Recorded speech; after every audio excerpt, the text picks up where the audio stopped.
Na nataka kuwapa taarifa tu kwamba tangia tuanze tumekuwa na mafanikio makubwa sana. Mafanikio ya kwanza kabisa ni nia ya kwanza kwa treni, kwa sababu ni treni ya abiria. Kwa lazima tuzungumzie habari za abiria. Ukizungumza mpaka tarehe 19 ambapo Mheshimiwa Rais aliapishwa, tulikuwa tulishasafirisha abiria milioni 2.1. Na tulikuwa tumeshakusanya makusanyo pesa za Kitanzania bilioni 59. Kwa nini hii namba ni muhimu sana mkaielezea katika kuhabarisha Watanzania wakajua vizuri? Reli yetu ya zamani ukijumuisha na Tazara, sina uhakika tulikuwa tunafikia hata nusu milioni.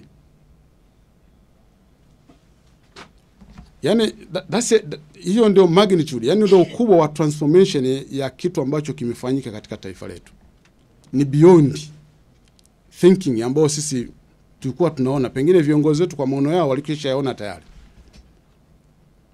Kwa ukiangalia katika miezi hiyo, nazungumzia takriban miezi 7. Sasa tulipoanza ilikuwa na treni moja tu inazunguka kutoka kuanza kabisa rasmi na kuongeza treni.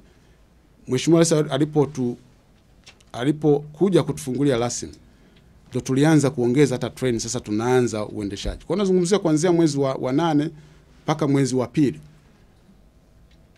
na mwezi wa 3 hapo mwanzoni tarehe kuzungumzia siku 19. Ukizungumzia habari ya 2.1 milioni, ni transformation kubwa sana kwa Tanzania. Lakini inatupa picha gani? Watanzania wanataka vitu vizuri, si ndio hivyo? Wanapenda vitu vizuri. Na pengine inatuelezea vile vile uzalendo wa nchi yetu, kwamba watu wameona jambo limefanyika, serikali ya awamu ya 6 imelikamilisha na umeliitikia kwa ukubwa wake, na pengine kwa ukubwa pengine zaidi hata kuliko tulivyofikiria sisi watu wa reli. Kwa ni jambo zuri sana kwa TRC, lakini ni jambo zuri sana kwa nchi yetu, na ni jambo kubwa sana kwa Mheshimiwa Rais katika mambo ambayo ni yako significant kwa Watanzania. Hili ni moja wapo. Sasa kuna mengine kuna kama nilivyosema, tumeshafanya majaribio ya treni yetu ya mzigo na tunajipanga kuanza mzigo. Na ni kitu muhimu sana, na Mheshimiwa Rais nafikiri alishakitolea maagizo tayari kwamba treni ya mzigo tujipange tuanze. Ni muhimu kwa sababu tunataka vile vile tuone transformation kwenye upande tunavyobeba mizigo yetu. Na ina maana kubwa sana nitakapokuwa nazungumzia faida. Kwa nini tunahitaji kubeba mizigo tuipeleke kwenye reli? Ina maana kubwa sana katika taifa letu. Na treni ya mzigo kama mnavyojua, bewa moja itakuwa na uwezo wa kubeba zaidi ya tani 140. Sasa ukitoa tare weight ni ile uzito wa behewa. Mambo ya reli hayo. Tunaweza kubeba mpaka takriban tani 120. Reli yetu ya zamani ile ina uwezo wa kubeba tani 40 tu. Kwa reli hii ina uzito, maana yake na uwezo mkubwa mara 3 ya hiyo. Na ukiangalia kwa mfano bewa moja tu inaweza likabeba uzito wake, kwa maana reli yetu inaweza kahimili kubeba uzito wa tani 120. Hapo ni kwa magari ya tani 30 magari mangapi hapo? 4. Bewa moja. Yaani unaweza kuona kwamba magnitude transformation ambayo tunaweza kuiona hata kwenye mzigo. Sasa kwa nini tunazungumzia habari za reli na ukubwa wake? Nafikiri kikubwa zaidi hapa tunazungumzia faida za reli. Kwa nini tunawekeza mapesa yote haya? Tunazungumzia sema trilioni 29, almost trilioni 30. Kwa nini zinawekezwa hizi pesa zote huko? Ni kwa sababu ya faida ya kiuchumi ambayo tunaweza kuipata. Na reli kwa maana geography ya nchi yetu, it's not an option, it's a must. Sio nchi vidogo, unakuta kinchi sio na square meter sio ngapi, sitaki kuzungumzia sana kule, lakini nchi yetu tunazungumzia takriban square meter milioni 1 huko. 950 na ngapi. Ni nchi kubwa. Kiuchumi huna option yoyote zaidi ya reli. Na ndio maana unaweza kaangalia hata Wajerumani wenyewe waliliona hiyo miaka 100 iliyopita kule.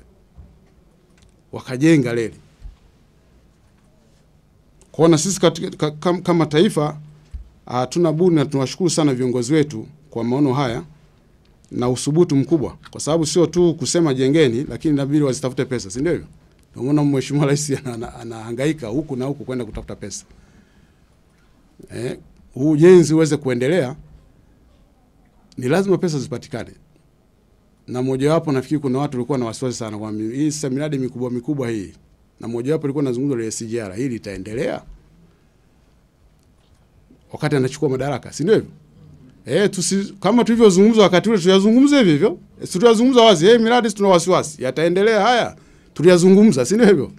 Na hapa tuzungumze, yameshatimika sasa. Kwa hiyo Mheshimiwa Rais tunamshukuru sana kwamba mambo haya ambayo tulikuwa na wasiwasi. Nilikuwa ni wasiwasi ambao ni legitimate kabisa kwamba mambo yametokea. Rais mpya anaingia katika mazingira ambayo hatukutegemea kila mtu mmoja. Wasiwasi lazima uwepo, ni kama nyumbani baba akiondoka nini sio nini, watoto watakuwa na wasiwasi. Lakini wasiwasi wetu maana yake majibu yake tunayo, si ndio hivyo? Kwamba yale Mheshimiwa Rais aliyoahidi ameweza kuyatimiliza na kuendelea na mengine ambayo ameahidi. Sasa kwa nini nazungumzia faida? Uendeshaji wa faida za uendeshaji wa SGR tunazijua hapa, hata tukianza kuulizana hapo unaweza kusimama. Tumepunguza masaa mengi sana. Watu wanaweza kaenda, kuna mtu mmoja bosi wangu mmoja alikuwa ananiambia, yeye sasa hivi asafiri na usafiri mwingine tena. Anatoka hapa Dodoma, anaenda kufanya kikao Dar es Salaam, anamaliza saa 1, treni ya saa 1 anaingia, anarudi na familia yake hapa nyumbani. Imetoa flexibility kubwa sana. Na hiyo ni faida moja hapo, watu wanakuwa na quality time. Badala ya kwamba ukisha safiri siku ya kwanza umemaliza muda wako wote. Kwa hiyo ni quality time, yani muda, watu wanapata muda wa kupumzika. Watu wanakuwa na nafuu kwamba anaingia kwenye gari ya kurudi, pengine anahitaji siku 2 kufanya shughuli moja. Sasa hivi masaa yale kwanza shughuli zingine za kazifanya wakati anasafiri. Lakini kupunguza masaa, nimezungumzia masaa ya kusafiri. Najua kwamba kuna wakati dada ya magari makubwa unaweza kutumia masaa 7. Lakini kwa mabasi kwenda mpaka masaa 9, 10. Nategemea na basi, wengine mpaka 12 huko njiani tu. Unapunguza mpaka masaa 3.5. Na ile ya mchunguzi ni masaa 3. That's transformation. Sio kitu, unajua ukitaka kujua ukubwa wa hii kitu. Kwa siku tunasafirisha takriban, inategemea na high peak watu 7,000. 6,000, 7,000. Kwenye low peak. High peak tunaenda mpaka 10,000. Sasa hebu jaribu kupiga mahesabu kwamba katika masaa 10, tufanye average masaa 10. Tusende 12 extreme. Mtu ametumia masaa 3.5. Au average itakuwa masaa 3 na dakika 20. Tunazungumzia umesema masaa mangapi hapo? Masaa 7. Yapige kwa watu 10,000 au average ya watu 8,000. Those are productive. Yaani unajua ambao unasiangalia katika ukaribu tu. Hizi ni productive hours ambao watu wanafanya productivity. Kwa sababu resources pekee ambao huwezi ukairudisha ni time. Unaweza kupoteza pesa 20,000 ukaitafuta. Time huitafuti, imekwenda hiyo. Na ukitaka kama hujui kama imekwenda, wewe jiangalie eji yako mwaka jana ulikuwaje, mwaka huu ulikuwaje. Hiyo ndio hivyo. Kama huwezi kurudisha ile kuliwind. Kwa time ni resources muhimu sana katika maendeleo ya nchi. Kwa sababu ndio resource pekee ambayo huwezi kulicycle. Ikisha kwenda imekwenda. Na hii magnitude yake sasa unaweza tusione impact mwaka mmoja. Subiri miaka 5. Subiri miaka 10. Consistent tunafanya. Tuna sustain hii tulichokifanya sasa hivi kama taifa. Ile multiply effect ndani ya taifa utaiona, haitafichika. Quality life, watu kuimprove quality. Tutakapofika Mwanza, tufike Kigoma, maisha ya watu yatakuwa improve. Lakini vile vile tangia tuanze uendeshaji hatujaomba pesa serikalini kwamba mtusaidie kuendesha ruzuku. Na hivi karibuni tulikuwa tunazungumza na bodi yetu TRC, mambo ya kwamba tunapewa mshahara na serikali yataisha kuanzia budget yetu ya 2025-26. Hili ni vitu ambavyo ni significant kwetu kwa watu wa reli, kwa sababu reli hii tangia ianzie inapokea pesa tu serikalini. Lakini kuna kitu kingine ambacho ni muhimu sana. Ukiangalia sasa, ukipita njiani kule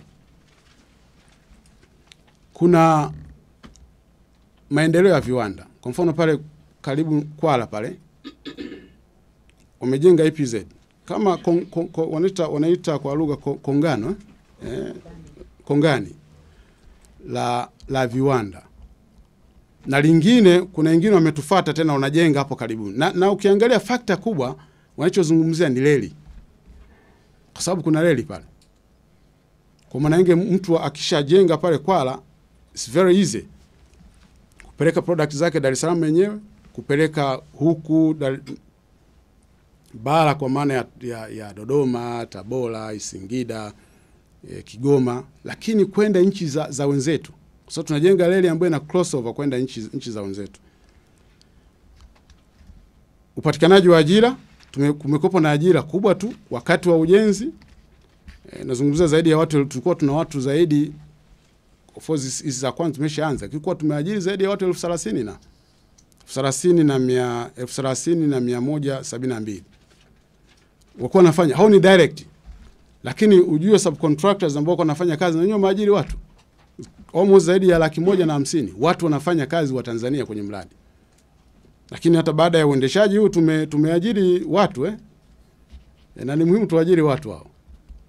Ingawa wengine wanakuwa na mawazo tofauti kidogo kwamba sina kuaje kuna kopo na wafanyakazi hawa, lakini hiyo ni customer service.